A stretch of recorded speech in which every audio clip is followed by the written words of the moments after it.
we're going to be looking at a passage which is one of my favorites, probably one of your favorites, Luke chapter 15, so if you can switch that on, it'd be great. It's simply incredible, and it's so incredible as a passage that no sermon, no talk seems to be able to be worthy of it and to be able to do it justice.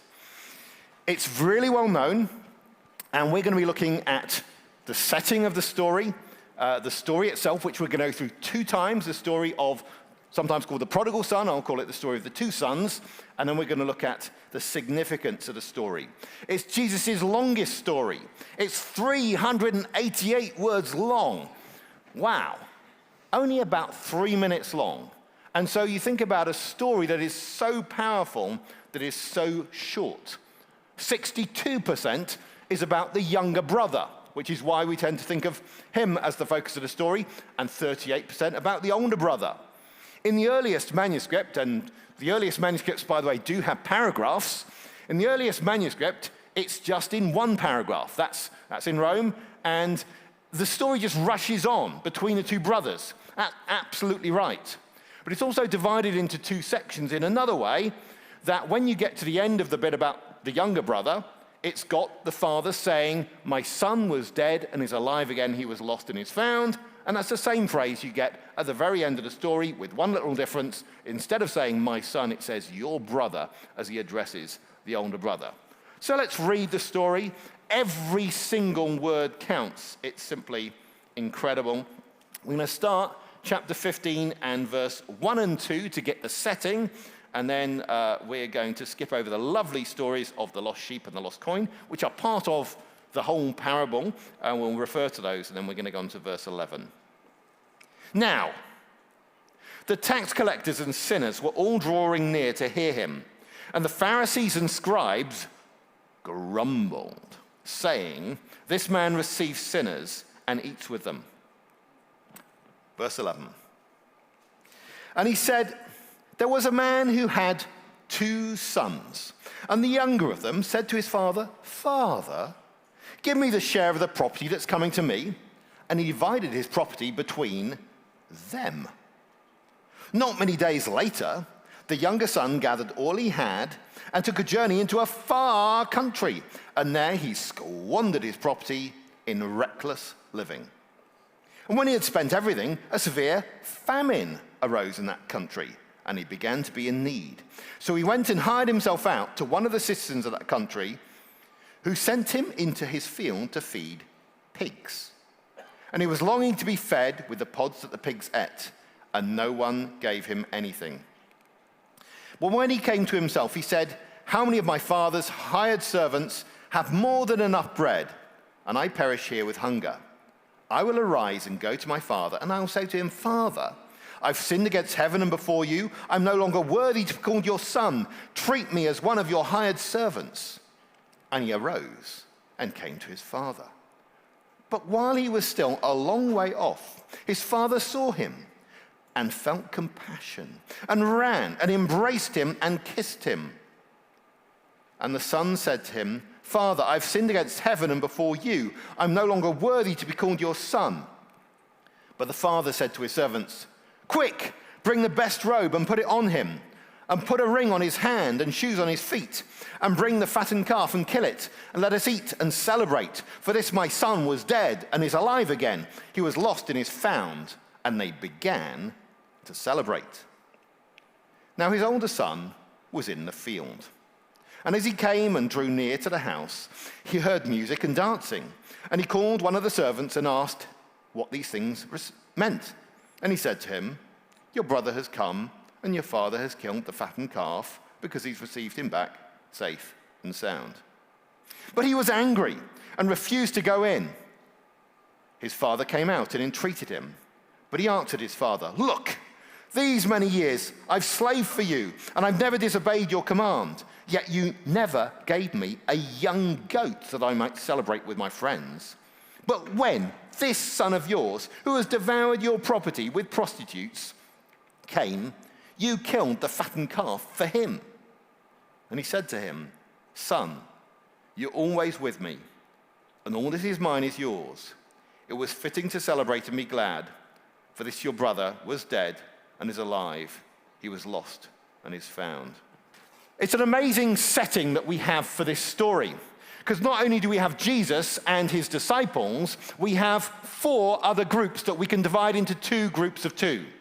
We have tax collectors and sinners. Now, tax collectors are toll collectors. They cream off something from whatever you carry around. If you're a tradesperson, they take some. If you're selling fish, they're going to put a tax on that, whatever it is. And they're collaborating with the Romans. Then you've got sinners who presumably are in long-term breach of the law of Moses or any laws that people have added after that time. And what we hear about these tax collectors and sinners is that they are drawing near to hear Jesus. What's the very last word of the previous chapter? Jesus saying, let the one who has ears to hear, hear. What does a devout Jewish man pray every day? Hear, O Israel, the Lord your God, the Lord is one. What are these undevout people, these sinners and tax collectors doing? They are hearing Jesus. Then we got the other 2 groups. The scribes, the Pharisees. The Pharisees are the separators. They are the good people who separate themselves from bad things. They spend their time keeping the law. They are very righteous. And the scribes, we're so thankful for them because they spend their time copying out the Bible. Isn't that really great? They know the Bible mega well because they just copy it out, every phrase, particularly the first 5 books of the Bible. So they are the other group. And what are they doing? They're grumbling. Oh, who in the Old Testament grumbles? Isn't it Israel in the desert? So those are the 2 groups that we've got. And there seems to be some sort of reversal because the bad guys are doing the right thing and the good guys are doing the wrong thing. And then Jesus tells what is described as one parable to them. First, 1% of the sheep go astray. Okay, we've got 100 sheep and 1 goes astray. It's lost, going away, and the shepherd finds it and brings it home and rejoices. Then we have 10% of the woman's coins, 1 out of 10, lost. What's the next percentage we expect to come up? Well, 1, 10, maybe 100. So when we get to the final bit of the parable about the 2 sons, really the implication is that both sons are lost.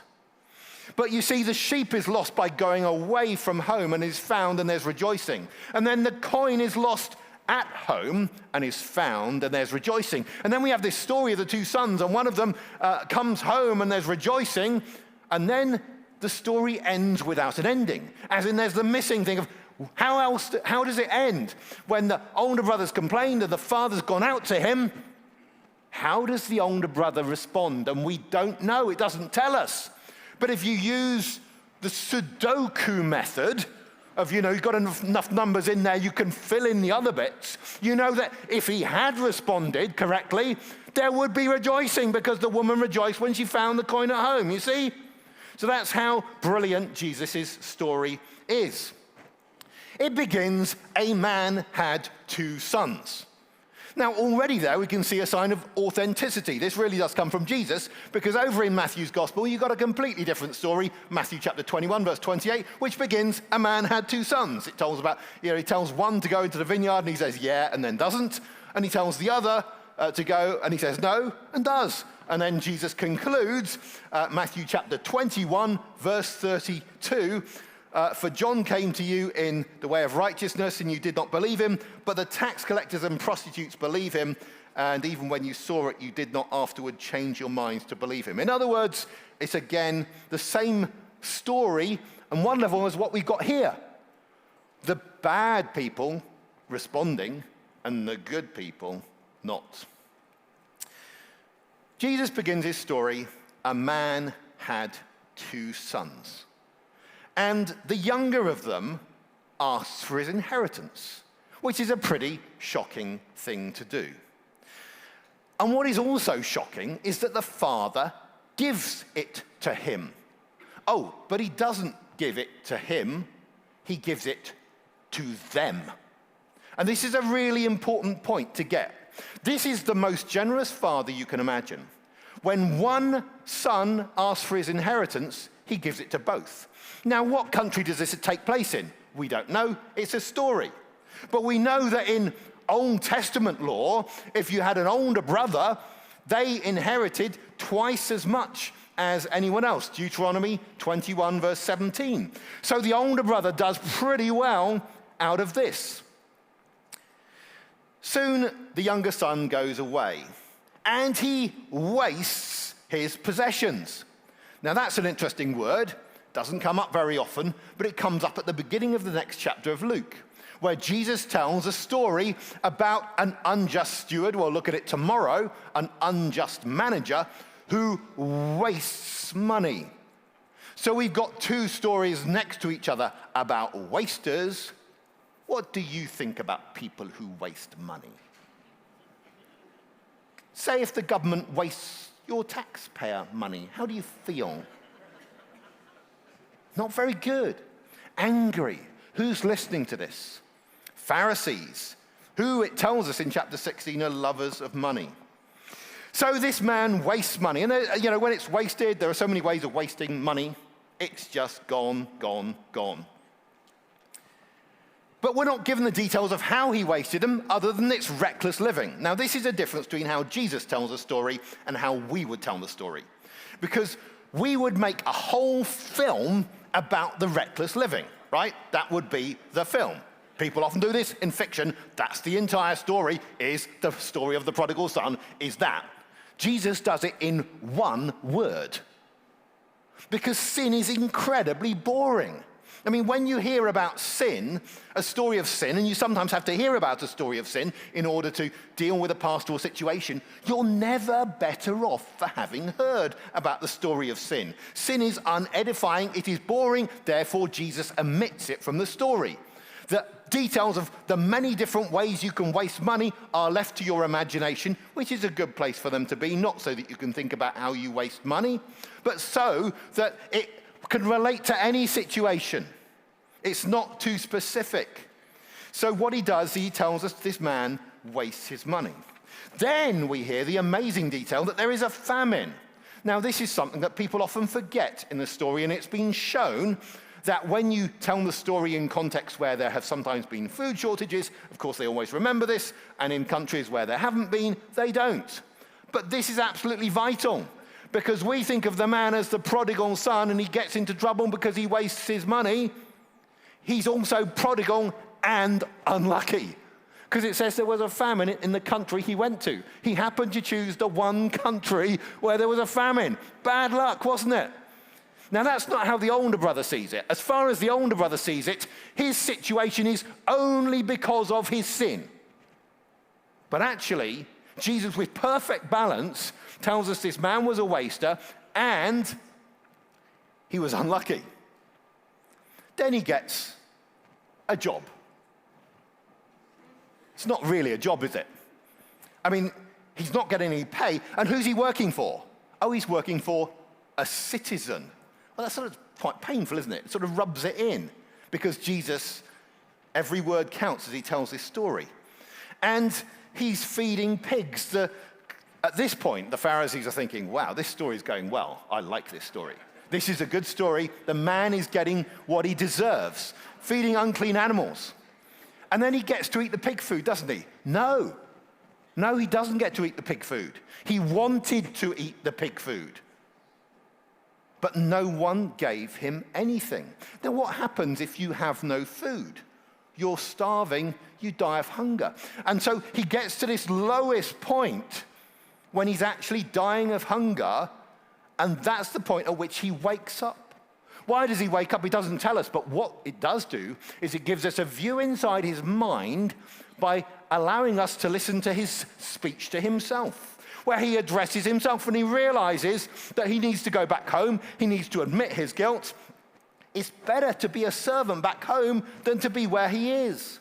And so he returns, and the whole return from the pigsty to the kiss is one verse. But it's amazing how he returns and the father sees him. The father has been looking for him for a long time. Now, what should the father feel? the father should feel anger. I mean, if your money has been wasted, don't you feel angry? But he doesn't.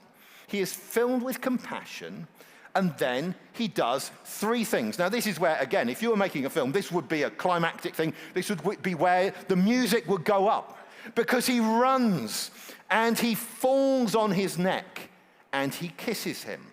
Now, we know that, so we're not so sort of surprised by that, because you're familiar with his story. But then he doesn't say a single word to him. He addresses the older brother, he talks to him, he doesn't say a single thing to the younger son. Why not? Because he doesn't need to. His actions have spoken. The son begins his speech about how he's no longer worthy and so on, but he doesn't get to finish his speech. You look at the difference between the speech that he prepared in his head and the speech he delivers, and he's cut off. And he's cut off by the very first word from the father's mouth, literally is quick. For all of these years, the father's been waiting, and now he's in a rush. I mean, like, what's another hour matter? Another minute? I mean, does it really matter? But when someone comes back after being away for so long, there is no time to waste. Quick, he says to the servants, whose presence we can assume. Jesus tells a story without having to use extra words. It's amazing. He says, quick, bring out the best robe. Now I want you to start feeling angry. Who's the best robe belong to? Well, it's either the father or it's the older son, who's been given everything. And then he says, give him a ring. I've been wondering about whether I can liken this to a credit card. You know what happened last time? Now, it's not quite that, but a ring is not just, a piece of jewelry. It's a symbol of authority. It gives him the power in the farm setting to give orders, shoes on his feet, and then bring the fattened calf, which will give you 500 portions of meat. And let us celebrate. For this my son was lost, is found. He's dead and alive again, lost and is found. What amazing reception, and what an uncomfortable reception. Don't you feel uncomfortable at the father's generosity? I mean, hasn't he given everything to the older brother? So how can he now be giving stuff to the son? That's the thing I want us to wrestle with. Now, it's a story, and not everything in this story is analogous to everything in the gospel, okay? But it is nevertheless a picture of God's heart, and God's heart is uncomfortably generous. We think that if someone comes back, they should be made to wait. They should do probation. They should spend some time, and maybe after they've shown themselves worthy, in a year's time and they've worked hard on the farm, maybe you can earn a ring. And here, this father publicly shows him, this wastrel of a son, to be absolutely accepted, to have the best robe. Everyone in the village, or wherever it is, can see that this son is fully reinstated instantly. God is incredibly generous. Let's go on to the next scene. The older brother was in the field. What was he doing in the field? Working late, presumably. And he drew near to the house. And we see how the words near and far are used, because the father saw the son afar off. The son went into a far country, and now the older son draws near. But though he draws near, his heart is far away. He hears the music and dancing. Oh, by the way, no one had bothered to tell him there was a party on. He asks the servant what's going on. The servant gives a totally deadpan answer. Just describes, in factual terms that the other son has returned. Completely different from the father's reaction. My son was dead and is alive again, lost and is found. Deadpan. But then you can see the emotional contrast then, as the older brother flares into anger. He won't go in, so the father comes out. And then the older brother starts, look! What's the missing word? The missing word is father, isn't it? All 3 times in this story that the younger son talks to his father, twice out loud and once in his head, he calls him father. He may have gone a long way away, but he was always closer in his heart than this man. He says, look, all these years I've been slaving for you. Actually, on whose farm have you been working? Who owns the farm you're working on? Whose business have you been building up? He's been building up his own business. He's a son who thinks of himself as a slave. I've slaved for you, and you never gave me a young goat so that I might eat with my friends. Oh, you've been vegetarian on the farm all these years. Really? Is that plausible?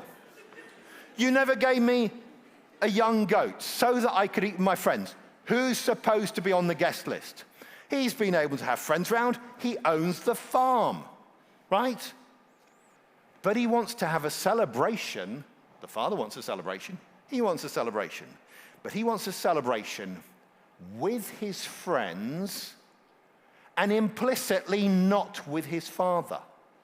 All those times he's eaten meat with his father, it hasn't tasted as good. He wants to be away from his father.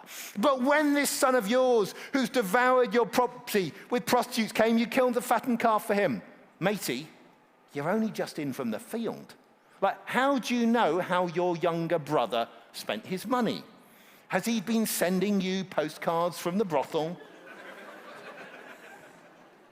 There's only one possible source of information, his imagination. And why is he imagining that? Yes. This son of yours, he's not my brother. You killed the fattened calf for him. Well, actually, everyone can celebrate. So how does this brother respond? He responds thinking that somehow the younger son coming back is taking away from what he's got. He feels he's losing out on his inheritance. There's plenty there. There's plenty on the farm.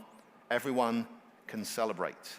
And the father ends saying, everything I have is yours. This is a father who is generous to the younger son and to the older son. Everyone's welcome, but you can exclude yourself. How does the older son respond? We don't know, but it's an invitation to respond the right way. Well, that's the first time through the story. Let's have another go.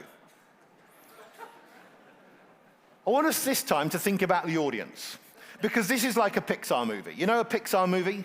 A Pixar movie has jokes for the adults that the kids don't get, right? Now, it's not jokes here, but Jesus is talking to Bible experts, the people who know the Bible the best. He begins a story, a man had 2 sons. Who in the Bible is famous for only having 2 sons? 2 and only 2 sons? Well, that would be Isaac, wouldn't it? He has 2 and only 2 sons. Oh, yes, and the younger one goes off into a far country. Jacob goes off into a far country and looks after animals. But he goes off with nothing and comes back with an awful lot. So there's a difference there, isn't there? But then we remember how Jacob had cheated his brother Esau out of his inheritance. And we remember how Esau came in saying, I am dying of hunger, just like the younger brother in this story. And so Jesus is using this story of Jacob and Esau. Oh, and Esau got so angry that Jacob had to go away. Oh, and by the way, how did Jacob cheat his father who could not see very far? Oh, yes, of course. He put on his brother's robes. And what was the food that he gave? Young goats. And is that the only other time in the Bible we have a story where people are having a meal of young goats? Oh, yes, it is. And if you're a scribe, you count these things.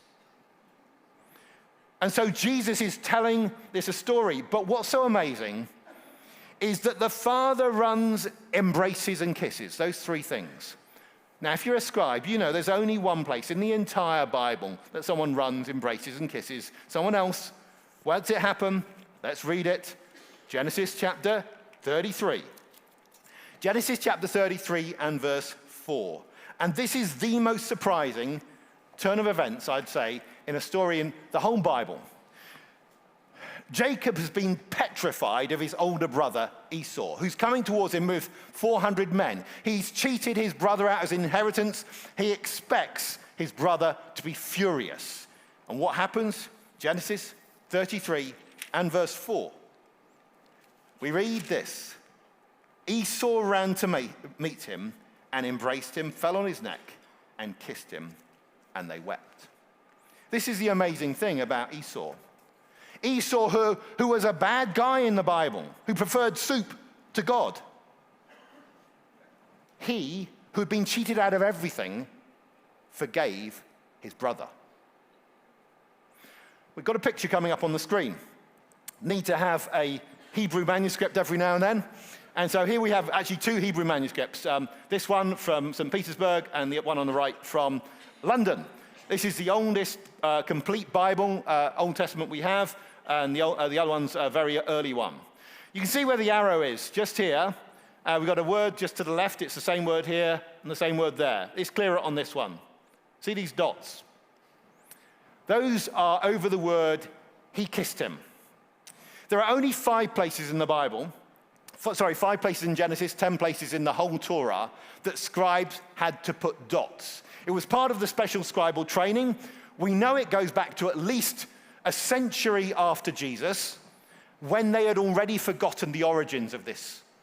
So almost certainly it goes back to the time of Jesus. Part of the scribal training was that they actually had to put dots over these words because of a textual dispute that was going on. And they all knew this verse super well. Every scribe knew this point. So one of the verses that they knew best in the Bible corresponds with the most climactic element in Jesus' story. Thank you. We'll have that off now. And what's so amazing is that Jesus tells that story engaging with the scribes. But it's not just it's the story of Jacob and Esau. It's also the story of Jacob and Laban, who says, all these years I've been working for you. Oh, I thought Jacob said that to Laban, didn't he? I worked for you so long. Oh, and then we got the time that the father gives the son the ring and the robe. Who in the Bible gets given a ring and a robe? Oh, that would be Joseph, wouldn't it? In Genesis chapter 41, verse 42, where he comes before Pharaoh, and Pharaoh gives him a ring and a robe. Oh, by the way, and Joseph is at a time of great famine, and he's the only other son that the father thought was dead and is alive again. He also went to a far land, and he was not sexually unfaithful there. Who was? Oh, Judah was sexually unfaithful. Genesis chapter 38. When is the only time in the Bible when you get friend, goats, and prostitutes together? That would be Judah, wouldn't it? Yeah, the person from whom the Jews derived their name, who was being sexually unfaithful while his brother in a far country was being faithful. Oh, this is quite a clever story, isn't it? Not just that. It's the story of Abraham, isn't it? I mean, Abraham is the great father figure in the Bible, the father of many nations. He also is the first guy in the Bible to run, and the only other old guy in the Bible to run. He was 99. I think scribes noticed that. When he ran, it was because he was welcoming 3 guests. Genesis chapter 18, worth looking at. Genesis chapter 18 is simply an amazing passage. And by the way, why does Abraham get to preside over the heavenly feast? Well, he did a pretty good job welcoming God, and God's no one's debtor. So, Genesis chapter 18, it goes like this. The Lord appeared to him by the oaks of Mamre as he sat by the door of his tent in the heat of the day. He lifted up his eyes and looked, and behold, 3 men were standing there in front of him. When he saw them, he ran to the tent door to meet them and bowed to the earth and said, O Lord, if I found favor in your sight, do not pass by your servant. Let a little water be brought, wash your feet, rest yourselves under the tree, while I bring a morsel of bread, that you may refresh yourselves, and after that you may pass on, since you've come to your servant. So they said, do as you've said. And Abraham went quickly to the tent and said to Sarah, and what's the first word from his mouth? Quick. Quick, 3 seahs of fine flour, knead it and make cakes. And Abraham ran to the herd another time and took a calf. Quick, running, leading to the fatted calf. It's all there. And he says to Sarah, quick, 3 seahs of fine flour. That's the number that comes up in Jesus' shortest parable, Matthew 13, verse 33, where a woman takes yeast and puts it in 3 seahs of flour. So Jesus is using the Old Testament story. It's not just that. Abraham was a great welcomer. He was also the only other person to give away his inheritance while he's still alive. Genesis chapter 25, verses 5 and 6. It says that he gave away his inheritance all. He had 2 sons. He had a few more later. But he had 2 sons and he gave it all to the younger son. Why did Ishmael, the older son, not get anything? That's all in Genesis 21. Because the Ishmael despised the feast given in honor of the younger son, Isaac. And as a result, it said he was cast out of his inheritance. It's quite a warning, isn't it? If you know your Bible. Because it's not just that Jesus puts these references in. Every single one of them makes a moral point. Abraham gave lavish entertainment to complete strangers. Ishmael despised the feast for his younger brother and was cast out of his inheritance. Esau, though he'd been cheated out of everything, forgave. Laban had to come to terms with the fact that Jacob was going to have all the stuff that used to be his. Joseph forgave what his brothers did to him. And what about them? Did the scribes and Pharisees listen to the story and hear these references or not? We don't know. But we know that on Judgment Day, they will know. Jesus tells a story which you don't need any expertise to understand. It will go across any culture, this story. And we get it. That the Father's heart is to welcome back the lost. You don't need cultural background to understand that. And yet he tells a story in which there are deep, deep layers. And you can go on in it. And how do you need to get that story? You need to hear it. You need to have ears to hear. Because it's a morally structured story. You can go away completely unimpressed by this story. Or you can have a heart to hear and realize I need to respond. So let's come on finally in the last few minutes to consider the significance of the story. Well, I hope one thing you come away from today is just a sense of awe at the brilliance of Jesus and his storytelling. Someone said to me last night, some people can't even teach one group of people. Jesus could teach 2 groups of people simultaneously. I mean, that's pretty amazing, isn't it? To do that. That is just, and to be able to do it in such a way that there's moral challenges for the top scribes in the class at the same time as it's just an invitation to everyone. And so it's a challenge to us, I hope, for us to get more deep into the scriptures. There's so much more to find out. But there's also a challenge in this story when we think about the Father's heart. Here is a father who is so generous, and he is like God. Now, I don't want to say that the characters in the story stand for characters outside the story. It's a bit more complex than that, because we can be challenged to be like the Father, you see? So if we just say the Father's God, then we're not challenged to be like the Father, you see? Or we might say, well, is the Father the Son? Is the Father Jesus Christ? You know, who welcomes people?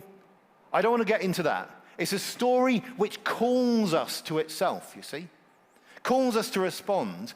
We need to have the heart that that Father has. But it's a picture of the heart of God. And however far you've gone astray, and there may be some here who have been straying and just feel they can't come back. The Father says he welcomes you back, and welcomes you back completely, unconditionally. But for a lot of us, we may be more like older brothers, physically very close. After all, we're at the Forum. But how close are we in our hearts to God?